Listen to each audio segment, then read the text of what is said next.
Hi అండి అందరికీ welcome to our channel Satya's daily vlogs. అందరూ ఎలా ఉన్నారు? నేనైతే బాగానే ఉన్నాను. ఇక్కడైతే పూజ అయితే చేసేసుకున్నాను. ఇలా దేవుడి సాంగ్స్ పెట్టుకొని పూజ చేసుకుంటే మైండ్కి చాలా ప్రశాంతంగా ఉంటుంది. ఫస్ట్ వేడిగా టీ అయితే తాగేసాను. టిఫిన్ అయితే సేమియా ఉప్మా అయితే చేశాను. చాలా బాగా వచ్చింది. టేస్ట్ కూడా అదిరిపోయింది. ఫ్రెండ్స్, ఎవరైతే ఫస్ట్ టైం మన ఛానల్ చూస్తున్నారో సబ్స్క్రైబ్ చేసుకోవడం అయితే మర్చిపోకండి. వీడియో కనుక నచ్చితే చిన్న లైక్ అయితే ఇవ్వండి.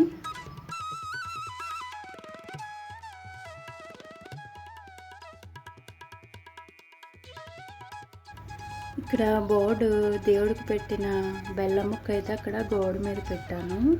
అది వచ్చి తీసుకొని తింటుంది. నేను వీడియో తీస్తున్నానని కూడా దానికి తెలియదు.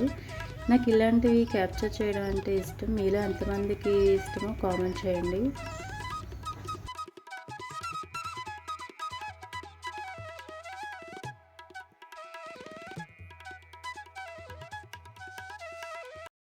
మధ్యాహ్నం లంచ్కి అయితే వెజ్ పలావ్ చేశాను.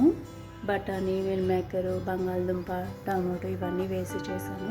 క్యారెట్ అయితే లేదు నా దగ్గర. క్యారెట్ ఉంటే బాగుంటుంది ఇందులోకి. అండ్ అలాగే ఆ కప్పుతో 2 కప్స్ అయితే రైస్ తీసుకున్నాను. నెక్స్ట్ బాండి పెట్టుకొని ఆయిల్ వేసేసుకొని ఈ విధంగా మసాలా దినుసులు వేసేసుకోవాలి. ఇవి వేసుకొని ఒక 3 సెకండ్స్ అలా ఫ్రై అయితే బాగుంటుంది. వెంటనే ఆనియన్స్ వేయకుండా ఇవి కొంచెం ఫ్రై చేసుకోవాలి. 2 సెకండ్స్ 3 సెకండ్స్ అయితే సరిపోతుంది. నెక్స్ట్ ఉల్లిపాయ ముక్కలు వేసేసుకొని పచ్చిమిర్చి కూడా వేసేసుకోవాలి. ఇందులోనే అల్లం వెల్లుల్లి పేస్ట్ వేసుకోవాలి 1 స్పూను. ఇది పచ్చివాసన పోయేంత వరకు ఫ్రై చేసుకోవాలి.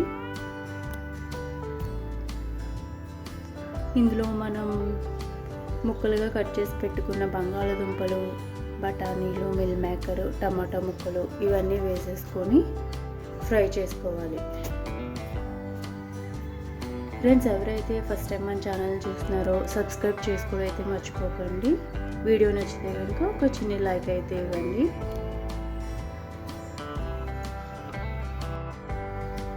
ఈ విధంగా కొంచెం సేపు మగ్గించుకున్నాక ఇందులో సాల్ట్ వేసుకోవాలి 1 స్పూను.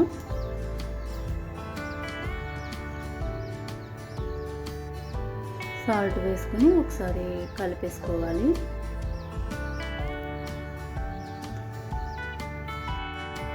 ఈ విధంగా ఫ్రై అయ్యాక ఇందులోనే మిల్ మేకర్ కూడా వేసేసుకొని ఒకసారి కలిపేసుకోవాలి. ఈ విధంగా ఇందులో మనం బిర్యానీ మసాలా పౌడర్ ఉంటుంది కదండి, అది 1 స్పూన్ వేసుకున్నాను. టేస్ట్ బాగుంటుంది.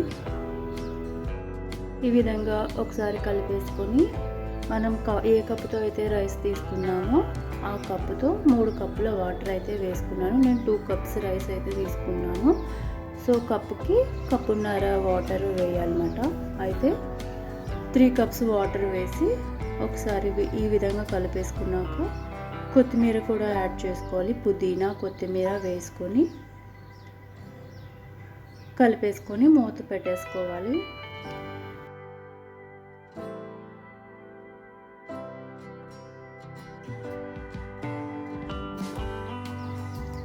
ఫ్లేము మీడియం ఫ్లేమ్ పెట్టుకోవాలి. అటు తక్కువ కాదు ఎక్కువ కాదు అన్నట్టు.